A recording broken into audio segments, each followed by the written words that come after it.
So today I'm going to talk to you about all things boning. It sounded way dirtier than I meant it. Okay. So today we're going to talk about boning, and this is a viewer request.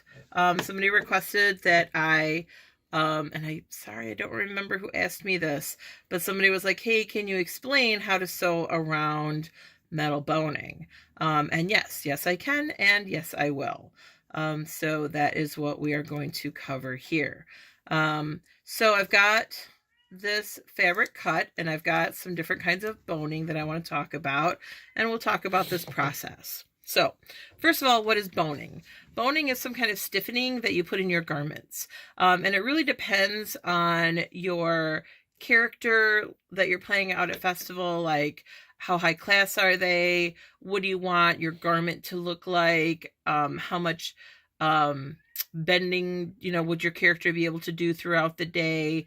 How mobile do you have to be? All that sort of thing, how much boning you should have. And there are different kinds of boning for different kinds of projects.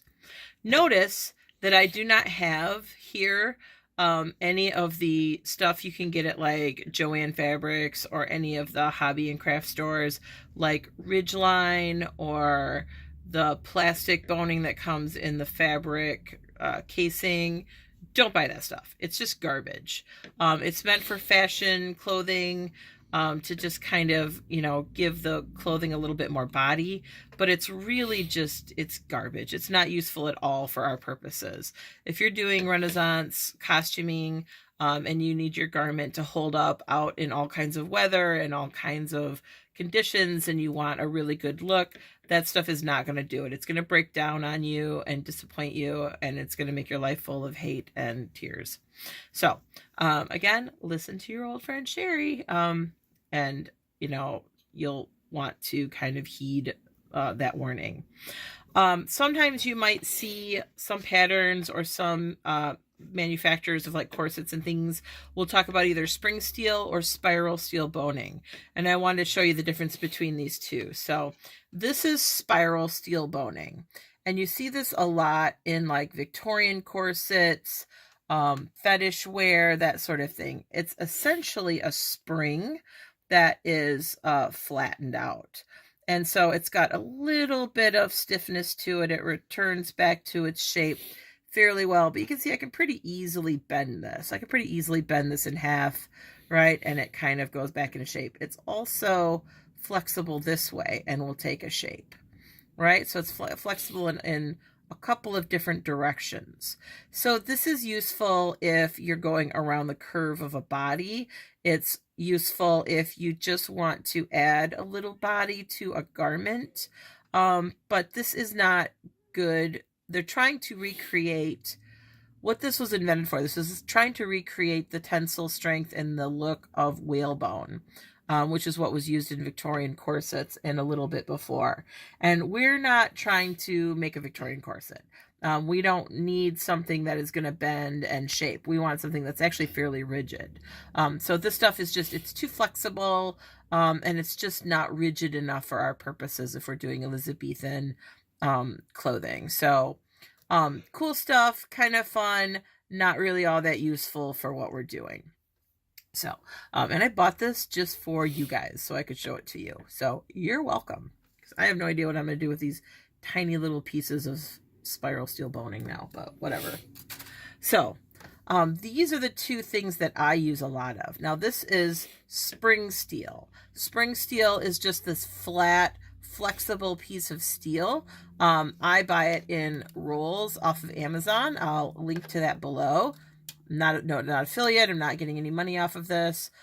Just trying to be a pal. But this is the stuff I use a lot in corsets, foundation garments, anything that needs a lot of strength to it.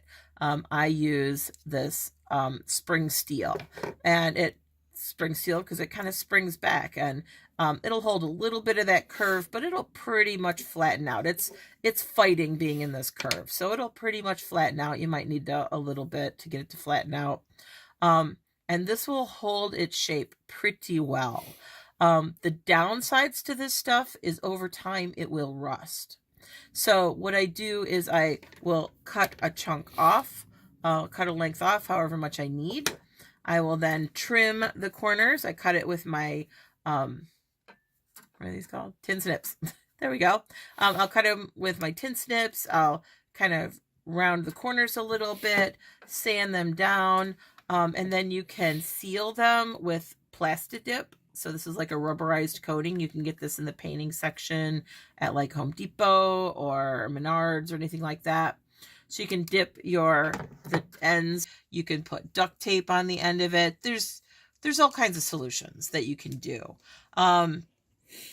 Understand that this will rust over time. So I think the ones in my corset were like 10 years old, 8 years old, and they were starting to rust. So, I mean, over time, they will rust. They're not going to rust right away, or not likely to rust right away, particularly if you seal the ends off really well, which I really recommend this Plasti Dip for. This is pretty toxic stuff, so do it outside because it's really smelly. Ask me about my college experience with that. No, it wasn't recreational. It was accidental. It was an art class. But yeah, so Plasti Dip. And that will seal these up and keep them from rusting so quickly. The other thing I use a lot of is this. This is a section of a zip tie, like you would use to, like, you know, tie up your cables with or whatever. I get these in the electrical section of like Home Depot or Menards or any place like that. Again, and they're really long. I cut them to length, round the edges, sand them off. And this has a similar tensile strength to natural whalebone. So this actually it's flexible. Again, it's flexible in this direction, not so much left to right. So it's a little bit more useful than the spring steel, or I'm sorry, the spiral steel boning. So it's a little bit more useful than this because it only flexes in one direction, but it's a little bit less rigid than this stuff. So bonuses, you know, that's kind of maybe a negative, maybe that's a positive, depends on how stiff you want your garment to be. Bonuses to this it's plastic. It will never ever rust. So you can just throw your garment right in the wash and you don't even have to worry about it. So this is great stuff. I use this in all of my garment construction, and it will never rust. You can throw your bodices right in the washing machine and not have any kinds of problems at all. So there is that. So I'll do some demos on how to sew boning into a garment. So I've got 3 layers of fabric here. Let me move my Plasti Dip out of the way. I've got 3 different layers of fabric here. This is my fashion fabric. This is what the outside of my garment is going to be made of. So this is your decorative upholstery fabric, or your, you know, whatever it is you decided that you wanted your outside garment to be. That's what this is meant to be. And then I have a lining fabric. So here I chose this kind of pale blue, pretty, this is just a cotton muslin from Joann's. It's nothing very special. It's really inexpensive. 100%. This is what I use for my lining fabrics all the time. I always use this broadcloth. It's great stuff. Really cheap, really easy to come by. I highly recommend it. It's available in a ton of colors. And so that would make a great lining fabric for this blue. And then the third fabric I have, doesn't matter what color it is, as long as it's color fast, as long as it's not going to bleed, it doesn't matter what color it is. And you want this to be a canvas, kind of a lightweight to midweight canvas. And this is going to be a stiffening agent. This is going to give your garment some body and some weight to it. And what you don't want to do is you don't want to see your lines of your stitching on the outside of your garment. It's okay if you see them on the inside. I don't care anyway if I see my boning lines on the inside, but you don't want to see them on the outside. So that's part of what this canvas does, is it gives support to the garment, and it keeps you from seeing the stitching lines on the outside of the garment. So on my canvas, on my interlining, so I have lining, I have the outside shell fabric, lining, interlining. Okay, So on the interlining, I'm going to mark where I want my boning channels to go. And the channels are just, you know, that's where the boning will slip into. So let's say I'm making a doublet here for someone, and this is a section of that doublet, maybe like on the underarm. And so then this is the bottom edge. All right, this is the bottom edge.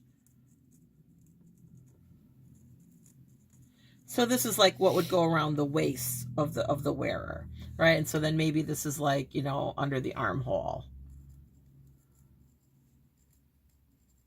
And this is the grain of the fabric. We talked about that in one of my earlier videos. If you haven't seen that, go back and check it out. I'll link to it below. All right. And what I want to do is I just want to mark out where I want my boning to be. So I'm doing this using a Sharpie.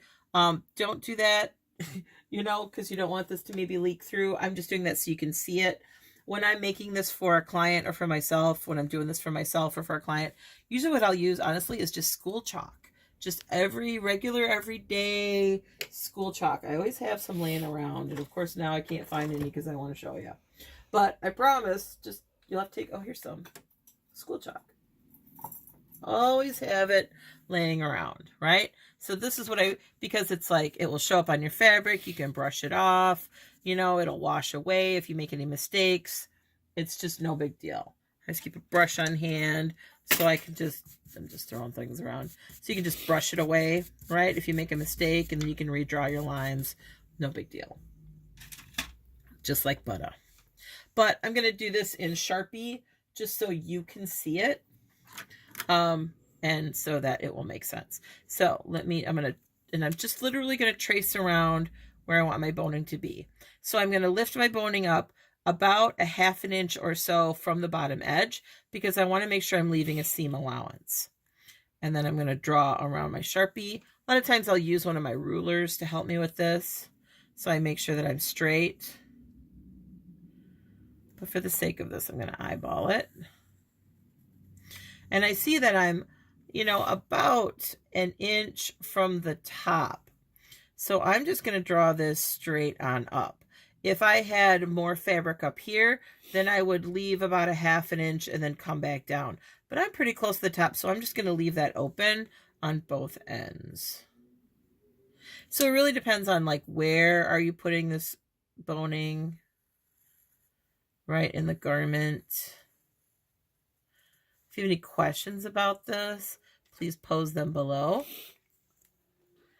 All right, I'll put this one over here. See, this one's a little shorter, so I'll show you what I mean about drawing around it. So again, I'm going to leave it about a 1/2 inch from the bottom edge. I'm drawing kind of loosely around it. I'm leaving plenty of space.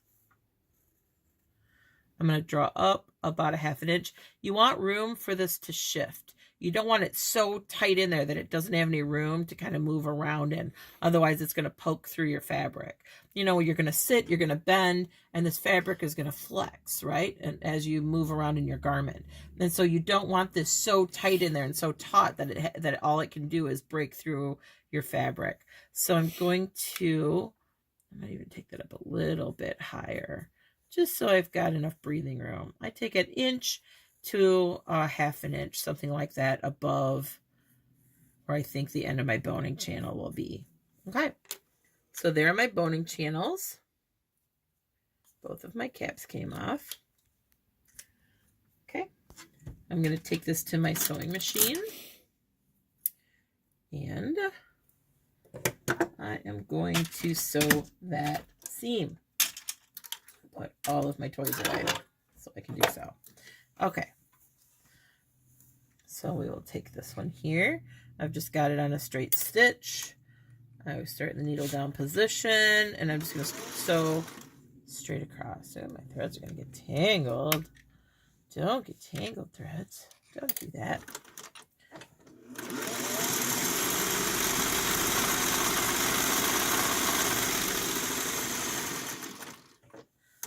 There's one. And I've started sewing in this direction. So I want to keep sewing in that direction because my sewing machine has slightly shifted the fabric. As much as you don't want it to, it's probably slightly shifted the fabric just a little bit, and I don't want it to end up wonky. So I'm gonna keep sewing in the same direction as often as I can.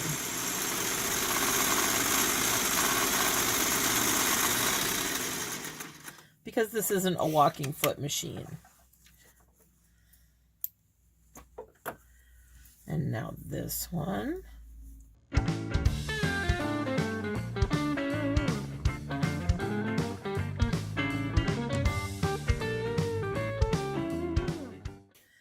Now I've got my 2 boning channels, and my boning will just slip in. Just like so.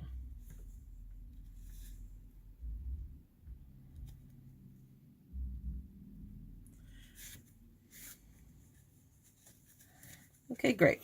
But I'm still not attached to this. Like, how do I get this all working together and playing nicely? Well, I will show you. So I've checked my boning for fit. I'm pretty happy with it. I've got enough play top and bottom that I feel like I can have a seam allowance and there's still enough room. Same thing here. There's enough play in there. So I'm pretty happy with that. You can always trim your boning down if you need to, right? Once you sew the boning channels, maybe the fabric shrank or grew or something. Fabric does weird things. You know, you can always make adjustments at this point. Okay, so what I'm going to do now is I'm going to sew on my fashion fabric. So I'm treating this like this is one piece of fabric. So this is the right side of my lining, and this is the wrong side of my lining. This is the interlining, but it's now the wrong side. So I'm going to sew this right sides together. This is again the bottom edge, so I'm going to leave the bottom edge open. And I'm going to, and let's say this is, if this is a piece that's sewing onto another garment, I might do that. I'm treating this like it's just a standalone piece. So it's not getting sewn to anything else. It's not getting hooked to anything else. We're just treating this like it's a finished piece in and of itself. So the shape of this is immaterial. Haha, get it? Immaterial because it's, never mind.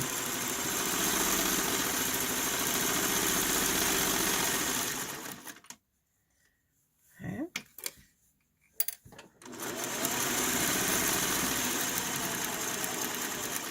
And, you know, set this to whatever your seam allowance is that is in your pattern.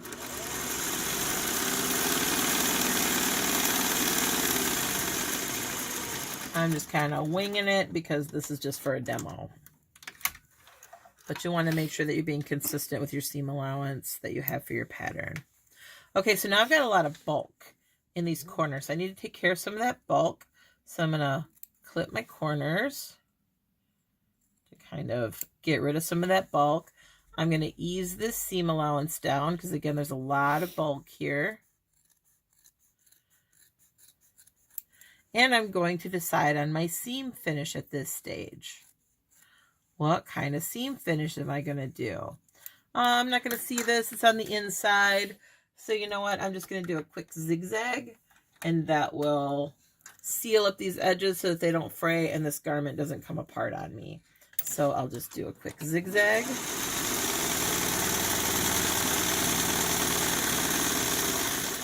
Always finish your seams. That is your takeaway from this. Ouch.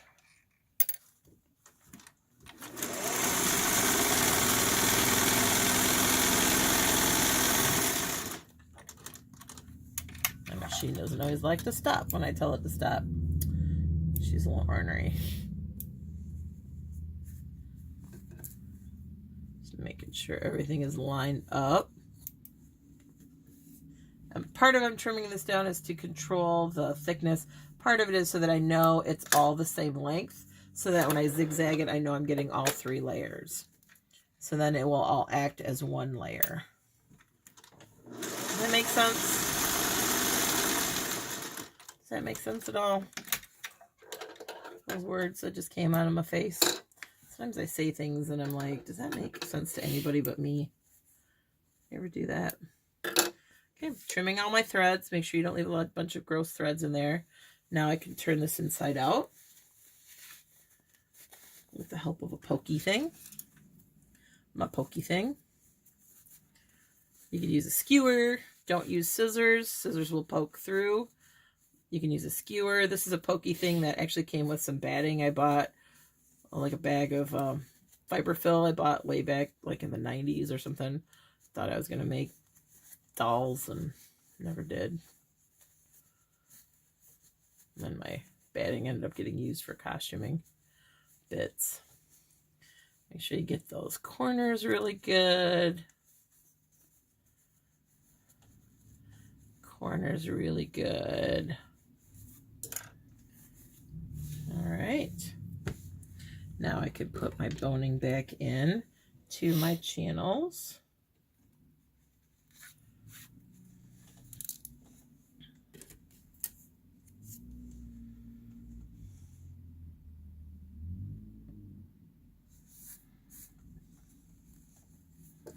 And now I'm ready to go, and I can finish this up however I want to. I would, you know, press this out if this fabric can be pressed.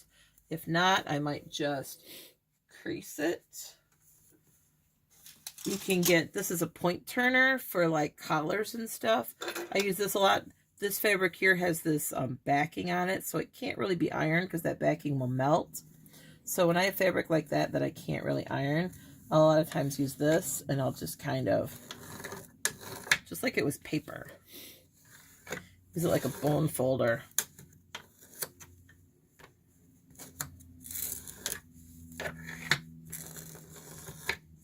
Just want to get those fibers to lay down flat. It's just like paper in a way, right? Still fibers. And there you go. So that would be the outside of your garment, whatever it was. Again, the shape doesn't really matter, but that's the outside of your garment. That's the inside. You can finish off this edge however you want to. So again, I would probably trim this off.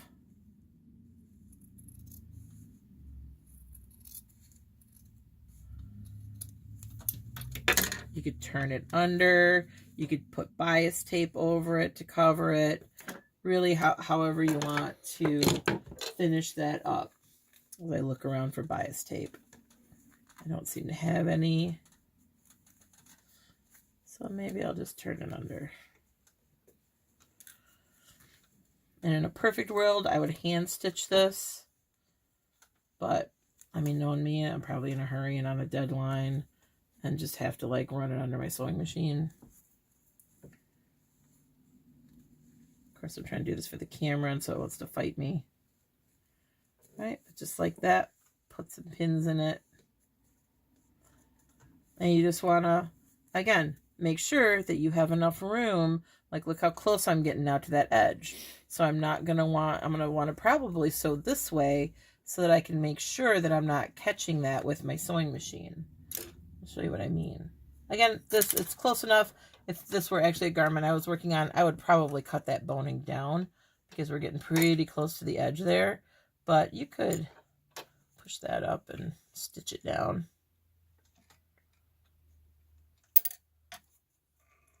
Some people don't like the look. Oh, zigzag. Get it out of zigzag mode. Why isn't my needle moving? My machine doesn't want to go through all those layers of fabric. She gets a little bitchy sometimes.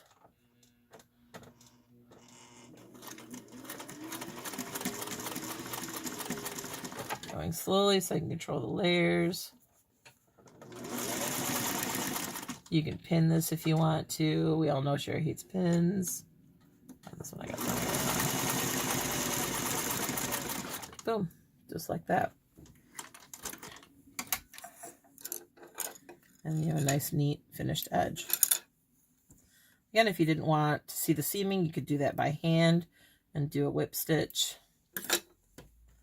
But that is how you could, so now you know you can add boning to any project. You can add boning to any garment that you feel needs boning. If it needs more support, now you know you can add in. So this is that flexible zip tie, and this is the, how rigid that is. This is that spring steel. Okay. So I hope that was useful to you. If you have any questions about this, or you want me to go into something I did here in more depth, let me know. But other than that, I mean, that's kind of how I add boning to things. That's kind of my jam. So that's how I do it. All right. That's all I got for you. Thanks so much. I'll see you later. Bye.